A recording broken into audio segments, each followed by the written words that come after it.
Hi, we'd like to welcome everyone to today's webinar, the newly expanded Employee Retention Credit, What You Need to Know. Just a couple of quick housekeeping things before we jump in. You'll see that on the panel, there's a section to ask questions. If you have any questions as we go throughout the presentation, feel free, type them in there. We're going to have time for some Q&A at the end, and we'll try to get to as many questions as we can. We know that there's a lot of information around this. If we don't get to all of the questions, then someone from the Smolin team will email you after with an answer. So one way or another, we will answer every question that comes through. So with us today, we have a pretty extensive lineup of experience. So we have Henry Rinder. Henry is a certified public accountant and member of the firm. We also have with us today Tom Cole. Tom is a licensed certified public accountant in Florida and New Jersey with more than 35 years of public accounting experience. And we also have Nicholas Gutzmer. Nick is a manager for the firm and a licensed certified public accountant. Nick provides companies and their owners with accounting, tax planning, and compliance consulting and business valuation support. With that, I will pass it over to Henry to get us started. Thank you, Amanda, for this introduction, and welcome everyone. We will cover today employee retention credits, and I'm delighted to actually share the panel with Nick and Tom, because when the law passed initially on the 2020 employee retention credits, the two of them dove into it right away, and they became an immediate subject matter experts in this area. So we got some of the best brains in the firm here today to address the 2020 and 2021 employee retention credits with us. And basically, we have other people in the firm that address this, but Tom and Nick will show us basically how the employee retention credit works, what's the most recent IRS positioning on it, how do employers, clients claim these credits, and how the credits interrelate with Paycheck Protection Program. So without any further ado, Nick, if you could tee off. Thanks, Henry. Appreciate that. Hope everyone's having a good day. So we're going to start on some of the basics. I know we may have heard about the employee retention credit, and I just think it doesn't hurt to circle back as more things have come to light over time. First thing you should be thinking about is whether or not your business is eligible. There's two main ways that businesses become eligible for the employee retention credit. The first one is going to be that the business was partially or fully suspended due to governmental orders. It was really clear in 2020 where, the restaurant was shut down and could only do takeout, or a retail store was limited to 25% of their capacity. This has probably become pretty gray or very sparse in 2021, as most of the states have come back to a more normal or pre-COVID, outlay on what they were doing for their protective measures. Where it starts to get a little bit difficult to navigate is on this partially suspended situation.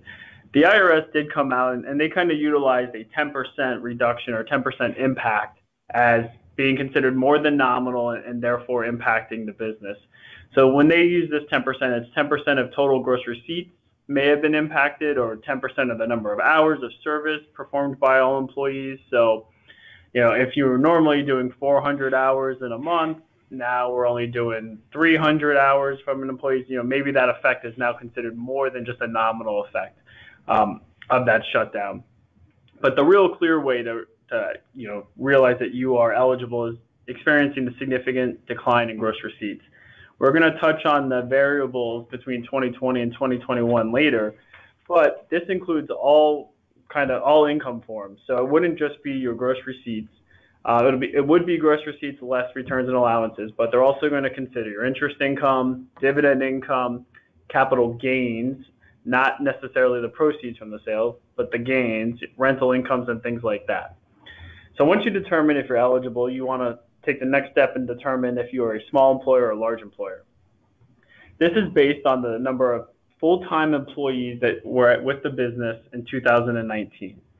And unlike the PPP, where they base it on a 40-hour work week for whether or not you're a full-time equivalent, They use the guidance that was issued for the ACA regulations pretty much, which is a 30-hour service week. Or they use 130 hours as a monthly equivalent.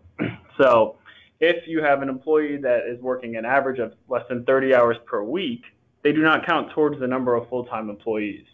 And it's not full-time equivalents, it's full-time employees. So having these employees not count can really be the difference between whether or not you're a small or large employer, and it can make a great impact, as we'll see as we move through this. So, what wages are eligible? That's going to be dependent upon whether or not you're a small or large employer. So if you are considered a quote-unquote small employer, it's going to be all wages that are eligible. So whether your employee is working or not, you would be able to consider those as eligible qualified wages. Where it gets less, or where it gets more restrictive, is whether you're a large employer. If you are a large employer, you are only able to utilize wages that you compensate employees for when they are not providing services. So, back when the restaurants were shut down, if you cut down your staff, but yet you were still compensating them, and you are a large employer, you would be able to take the employee retention credit for that period. Another part of compensation that they have considered eligible for the for the employee retention credit is qualified health plan expenses. They really wanted to encourage employers to keep their employees on health insurance, to reduce that burden if they did come down with COVID. So that's another avenue that they've allowed you to include for when you are calculating your employee retention credit. And lastly, probably one of the more complicated issues with the employee retention credit is as you start to have related businesses, whether it's a parent subsidiary structure or a brother-sister group of commonly owned companies, we have to start looking at the group as a whole. We can't just look at one entity and determine whether or not that group is eligible for the employee retention credit. So, for an example, in a real estate situation, if you have multiple entities that house rental properties in them, and then you have one management company, we're not quite looking at the fees that come through to the management company. We're looking at the collection of rents, and if there's any unaffiliated revenue, we'd consider that. But that's kind of where these aggregation rules can get really complicated, especially because you're looking at different code sections, and it's not just, one section that you're going to apply. It's 2 or 3 that'll lead you to, 4 or 5, maybe 6 different code sections. So you'll have to consider that group as a whole. The one area where this can become favorable, possibly, is if one part of your aggregated group is experiencing a partial or full shutdown, the group is considered to be experiencing that shutdown as a whole. So that's where you could really kind of benefit if you have one store in a different state that may have been a little bit more restrictive in their opening. Whether if it was New York City and then you had another location in Florida. So if New York City was experiencing the shutdown, we could also consider Florida as having that shutdown as well. So, working through these initial considerations might be tough, but once you get through it, you can really start to see a benefit of what might be out there for you guys. So moving on to the next slide, we're going to talk about the differences on what would change from 2020 to 2021. So some of the basics for 2020 is this is a 50% credit on up to $10,000 in wages for the year.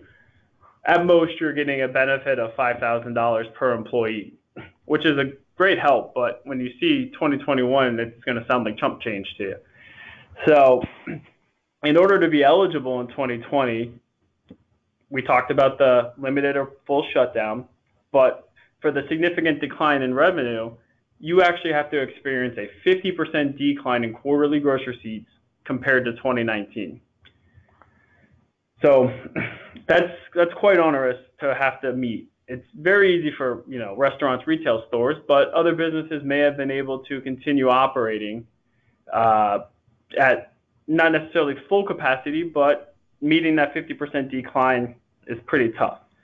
So Nick, so on that 50% decline, didn't we primarily see that in the second quarter of 2020?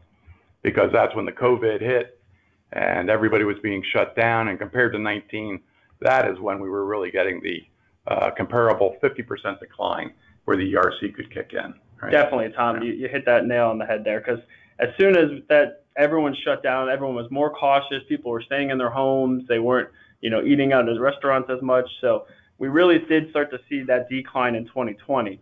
And the good thing is, and once you experience that 50% decline, the businesses continued to remain eligible until they obtained 80% of their gross receipts in that prior year quarter. So for example, if you have a 60% reduction in Q2 2020 compared to Q2 of 2019, and a 10% reduction in Q3 of 2020 compared to Q3 of 2019, the business would be eligible for the employee retention credit in Q2 and Q3, because the business continues to maintain their eligibility until the day after they reach 80% of sales compared to the prior year's quarter. Now, where that would extend to be even a longer benefit is, let's say, same set of facts, where you start out with a 60% reduction in Q2 compared to Q2 2019, but your business is still experiencing a 30% reduction compared to Q3 2019. The business would continue their eligibility through Q4 because they had not reached that 80% cap that they had put out there as a guideline in Q3. Now, this differs in 2021 because the credit is more lucrative. It increases from 50% to 70%.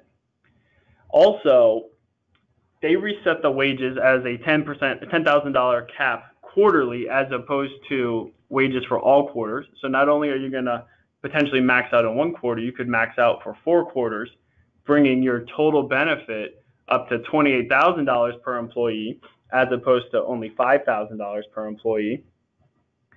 Additionally, they've reduced that revenue decline hurdle from 50% down to 20%. So that's much more obtainable, even as businesses are starting to open up. Compared to 2019, consumer habits may not be the same, and you may easily be able to experience that 20% decline. And probably one of the largest effects in the changes of 2021 is the definition of a small employer. In 2020, they consider that to be less than 100 average full-time employees. But in 2021, they've increased that cap to 500 average full-time employees. So that now allows larger businesses to recognize all wages paid, not just wages paid during a period where an employee may not be providing services. And lastly, similar to 2020, they have created what is called the alternative quarter election. And what this allows is, if you meet the eligibility requirements in one quarter, you can then carry that availability to the next quarter by considering the previous quarter as the alternative quarter and qualifying period. I'll give an example for that. And the most notable one is, if you experienced a 20% or greater reduction in Q4 2020 compared to Q4 2019, you can now use the alternative quarter election in Q1 2021 to determine your eligibility, thus making Q1 2021 an eligible quarter. So that gave people that may not have been expecting an employee retention credit in Q1 a nice little benefit there.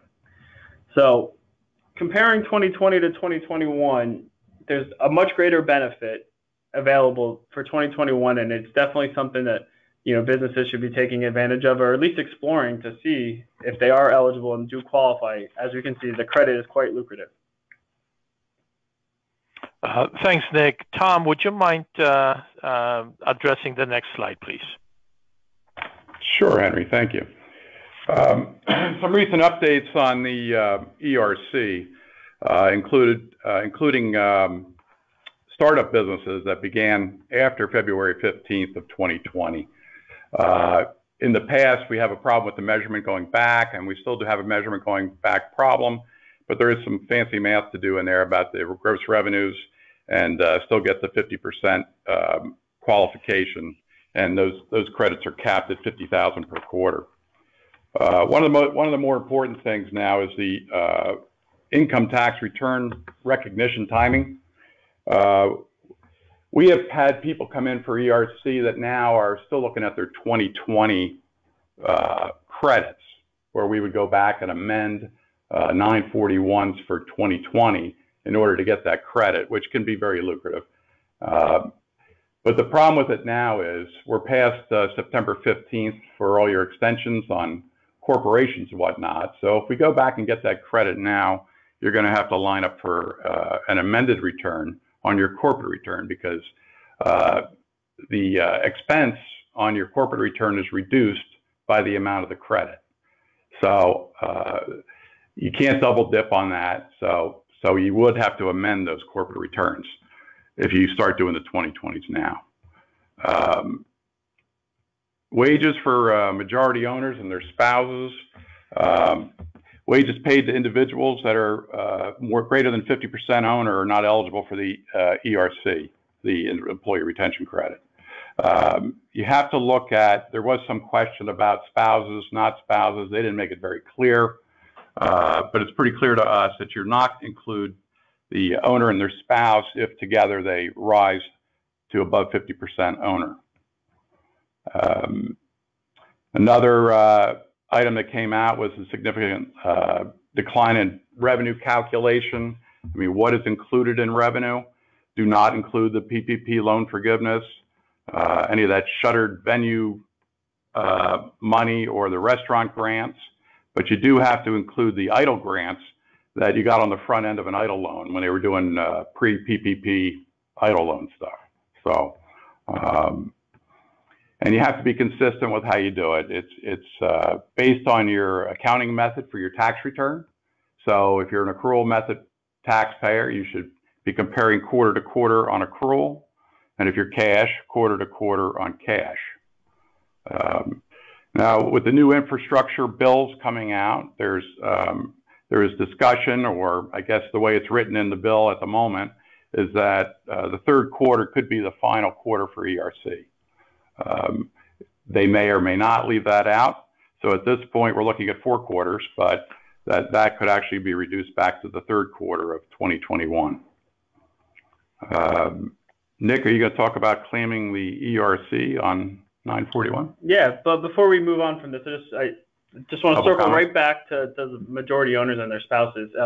You know, one of the things that has gotten kind of confusing is you're applying some of these loss rules and things like that they've used to attribute stock ownership among related family members. And in the simplest explanation, without getting too deep into the weeds, is if you have a living heir, that stock ownership gets attributed back and forth to each other. So if you have husband, wife, 2 kids, they all own 25%. With the attribution rules, they're all considered owning 100% individually in a roundabout way. So that's where you would end up excluding those wages from that. But once you do all the calculations and determine kind of where we're at, where do we think we're going to get, how much wages we need to claim for each quarter, there's a couple ways that you can obtain this benefit. First, foremost, you could do a 941, timely filed or amended. Timely filed is definitely preferred over amended. Typically, we're seeing about 1.5 to 2 months on a return time for a refund claim on a timely filed return. The 941Xs are running quite long. There was quite a large backup in the beginning of the year once they opened the floodgates for PPP borrowers to become eligible for claiming the employee retention credit. We start to hear that they are getting better, that maybe they are processing these returns a little bit faster, but it's up in the air. We have some experience where we're seeing them up to 8 and 9 months of a lag time before they get this credit back on an amended return. Yeah, we did amended returns in January and February for 2020, right? The checks are just coming in. Yeah. So it's definitely ideal to get it in on a timely filed return if you can. I know it's tough with payroll companies. As a bulk filer, they have to file their tax returns within, I want to say, it depends, but for the most part, it's 7 days they need their information by. So you really have to be on top of it towards the end of the quarter. Another option that was available for small employers was filing Form 7200, and that's in order to get an advance refund request. And that's available to employers with 500 or fewer full-time employees. This form can be filed intermittently, but you do your calculation, you answer some of the form. It's about a one-page form, and you can then try to put a request in for your refund to get it back faster. I've seen that they've been processed within 20 days. Sometimes they got up to 30 days, about a month. So definitely much faster than filing a 941. But lastly, the fastest way to monetize your employee retention credit is to reduce your payroll deposits along the way. In one of the revenue notices they spoke about how to actually go about this. And what you would have to do is calculate what your eligible employee retention credit is after a payroll period, and then reduce the immediately following payroll period by that credit for that deposit. So if you calculated a $30,000 credit after payroll period number 1, you can then reduce your payroll tax deposits for payroll period 2 by that $30,000 credit. So as we kind of sit and consider this now, we're probably filing amended 941s for the majority of the claims if you haven't already figured it out yet. And the reason to maybe why you would have waited to file these claims, especially if you were a PPP borrower, is, as we touched before, you can't double dip. So I'm going to send it over to Tom and let Tom talk about how the ERC, the Employee Retention Credit, and the PPP really interacts with each other. Thanks, Nick. Yeah, as Nick was saying, it's easy to accelerate your credits, but for the most part, we've been slowing them down. Yeah, you have to slow them down because it's the interaction with the PPP. So last year when we were jumping into this, running out, getting all these PPP loans, we had a push for people wanting to get forgiven.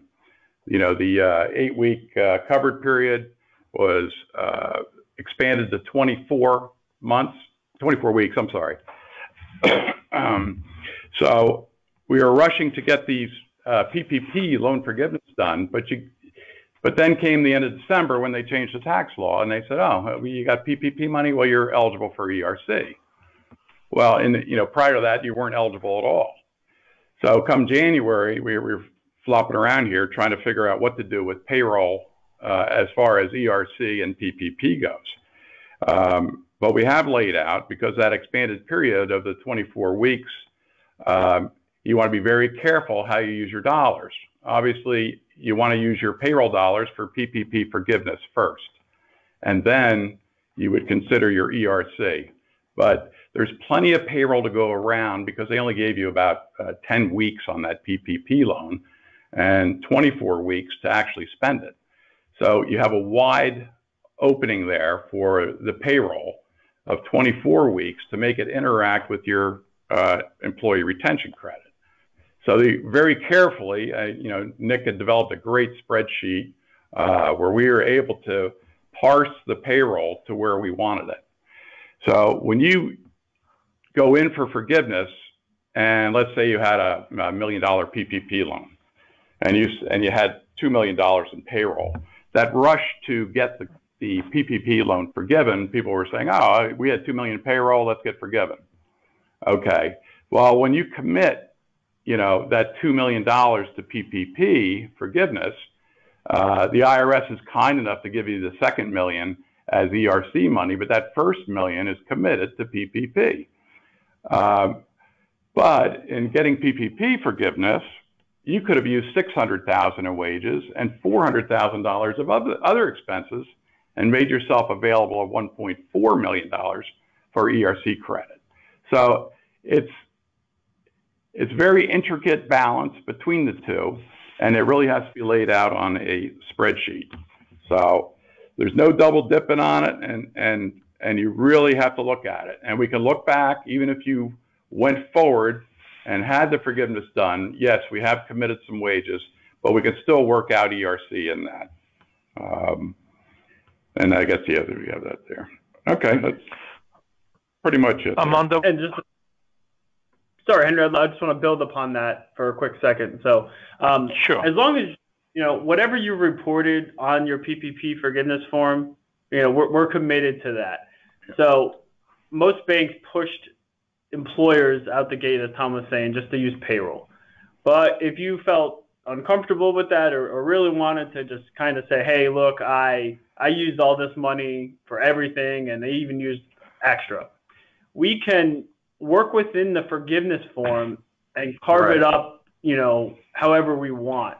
You're not stuck to have to use all payroll. As Tom mentioned, let's say you used the $2 million in payroll on a $1 million PPP loan. But if you also included $200,000 of rent, maybe $20,000 of retirement expenses, $10,000 in utilities, we can carve it up within whatever was reported. You don't have to just, utilize all payroll or whatever may be easier to support there. So, but as reported right now. Yeah, it has to be as it was reported. And you still have to maintain that 60% payroll, 40% payroll spread to get your full forgiveness. So there definitely is flexibility, even if you've already filed. It's just more ideal to do it together because you can evaluate, periods after the PPP. Am I going to be able to claim ERC wages after and outside of my PPP period or before for Q1? So looking at it together gives you a full picture as opposed to just looking at individual pieces that really come together as a whole in the end. Yeah, that's okay. So it seems to me you got to be strategic about the way you approach it, and frankly, I know that Tom, you and Nick have a lot of experience in analyzing clients' situations and helping them maximize the employee retention credit claim, and obviously consider in that process the whole PPP loan forgiveness. Now, when you look at that,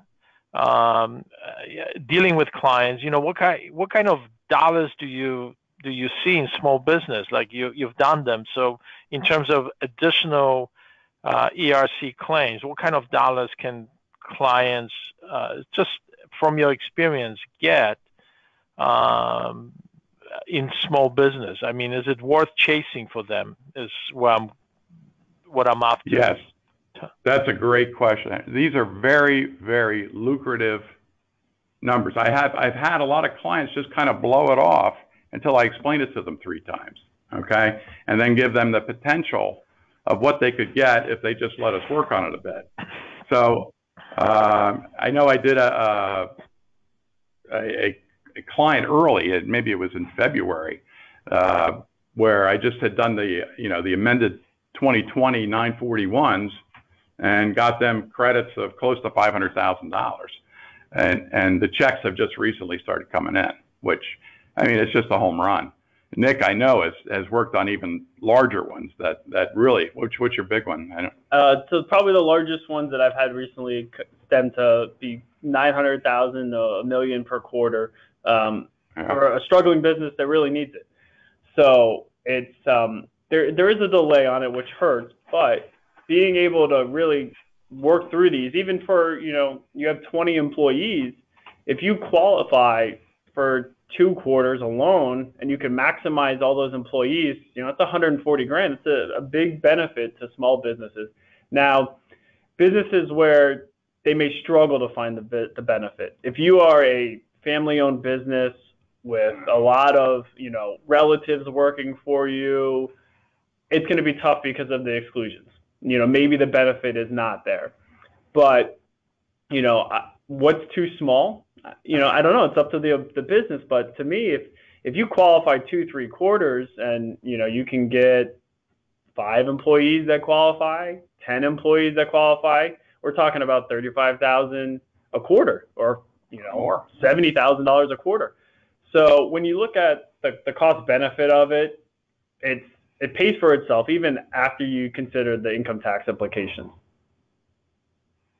Amanda, if you could go to the next slide. I know it's a Q&A slide, and as we are moving to that slide, I just wanted to remind everyone that we have a chat area in which you can type in, text in your questions, and Tom and Nick are here to answer your questions. And if we are unable to do it today, we will most certainly respond to your questions later by directly emailing you the answer.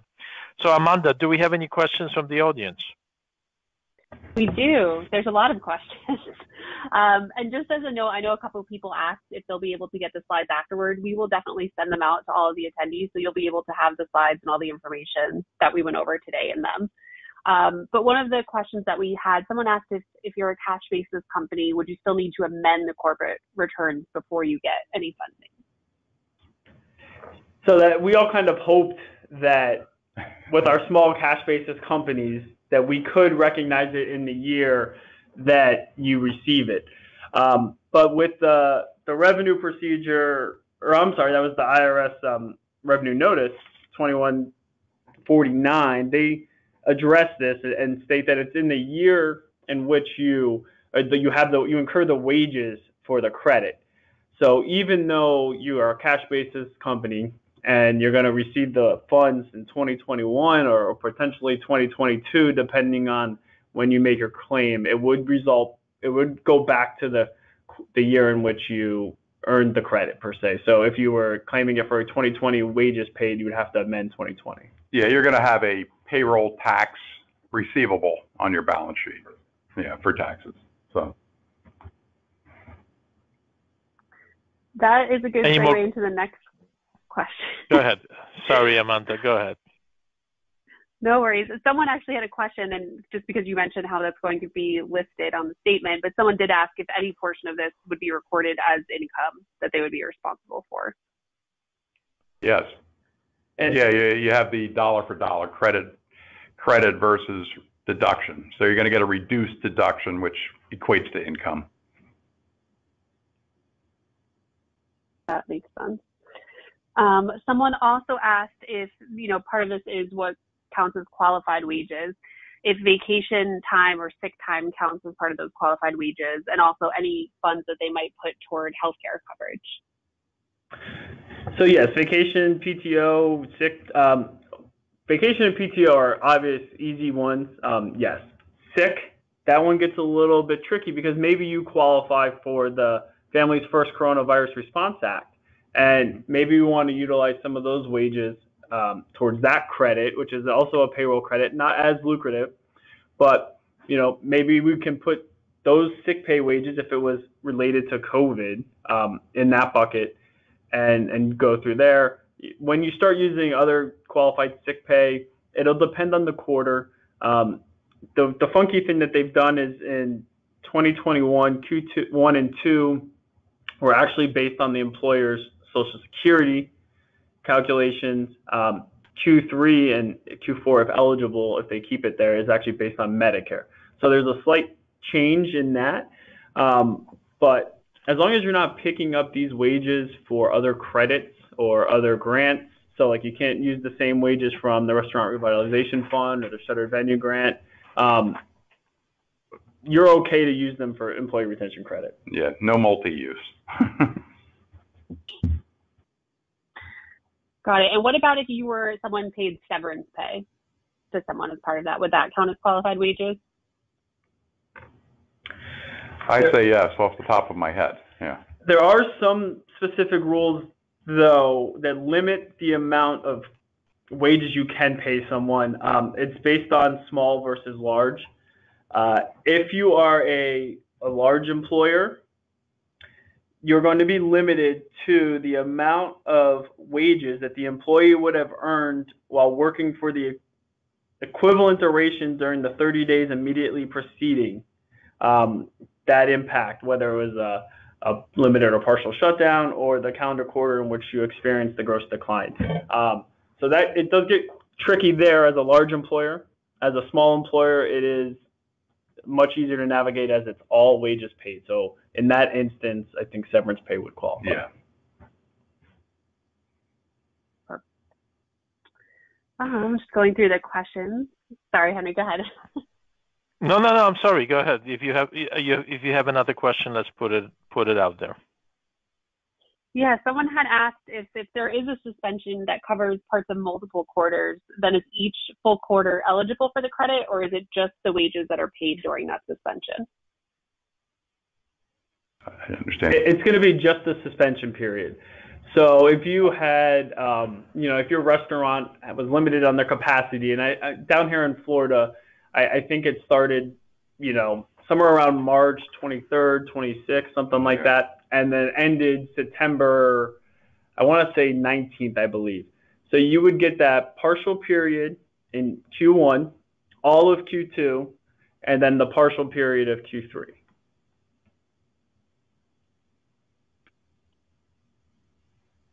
Got it. I'm just looking. The only other question that I see, actually, there's a couple others that I think might be good for you guys to reach out after, but there was one more that people had asked if working remotely would disqualify a company, if they were able to then have their employees work remotely, even with the kind of government restrictions in place. So the IRS published frequently asked questions on this, and it hasn't changed much. They do put a little disclosure at the top saying some of these things haven't been updated, but I haven't seen a change on this part. If your business was able to pretty much continue as normal when you switch to remote, that would not be considered a partial or limited or a partial shutdown or full shutdown. So they give you some examples there, but kind of, go back to that nominal shutdown rule that we were talking about. If your employees were working 40 hours a week on a regular basis, and when you switch to remote, now maybe they can only do like 10 hours worth of work or 20 hours worth of work. Maybe we have an avenue to explore there. But if you were able to pretty much just pick up shop and have your employees work from home fully, that will not qualify. Accountants, attorneys, things like that. Yeah, it's much clearer for restaurants and retail stores. But as Tom mentioned, accountants, attorneys, advertising people, if they are graphic design individuals, software engineers, things like that. If they're pretty much working on their computers only, that's a pretty clear indication that they were able to continue working as normal. It is pretty clear that, because it's so complex and this interaction with PPP makes it even more difficult to sort of comprehend of what the benefits are, that in order to help clients, we need to do really careful consideration and analysis of the circumstances of each client to be able to even advise whether they qualify or not. Isn't that correct, gentlemen? That's absolutely correct, Henry. And Nick has been working these quite a bit more recently. And you have to look at each company individually as to what's going on and the numbers and the particular circumstances of that client. So, so there's intricacies that, it's not just one-off answers. You have to dig into each one of them. And what I'm amazed about is that how few clients are even aware, and business owners, in general, with all the press and our own announcements and PR activities promoting these credits, how few people are actually sort of aware that this is still available, how few people are aware that the partial shutdown would qualify them, and what the rules are, and how these rules still allow you to get both PPP1, PPP2, and the credits on top of it. It's amazing to me that still is the case, and people are leaving money on the table. A lot of money. Yeah. Right. I mean, we're asking people, and they just don't know it, not aware of it, haven't addressed it. It's just amazing to me. Amanda, if we don't have any further questions that we should put on the table, perhaps we can wrap it up a few minutes earlier, but let me just run it by you first, and then we can wrap it up. Yes, yeah. Actually, Nick already covered. Someone asked for a little expansion on the nominal test issue, and Nick already covered that one. He just jumped right in, so I think we're all set. Actually, I see one more. Oh. I think we have time for one more I could fit in that I just saw come through, if you guys are good with that. Yeah, let's go. Let's do it. It says, are the qualifications for Q3 and Q4 more limited than the Q1 and Q1 to a startup, or is it less than $1 million in revenue? So they actually worked on expanding the applicability of the recovery startup explanation, and it actually becomes a little easier to meet that guidance. But the rules for when you evaluate the less than the average gross receipts for a startup, you have to turn back to depending on when they started up, and you worked out you expand them out on a quarterly or annually basis based on the amount of days that they were in business and things like that. So I would say if you are a business that just started up after February 15, 2020, it's best to evaluate those specific set of circumstances individually, because you may be having to compare to a quarter that you were in business and may not be able to extrapolate those sales. So it's definitely trickier on those startup businesses. So reach out to us, and if you want, you can send Tom or I an email, and we can evaluate the individual facts and go from there. Terrific. I really appreciate your time and input, Tom and Nick. I know you're always busy with tax projects and analysis, and this is very much of interest to clients. There's still money on the table for them to claim, and you've done a fantastic job covering it. So thank you both. And Amanda, thank you for hosting it. And I wanted to thank everyone who participated today for joining us. Have a good day. Thank you, Henry.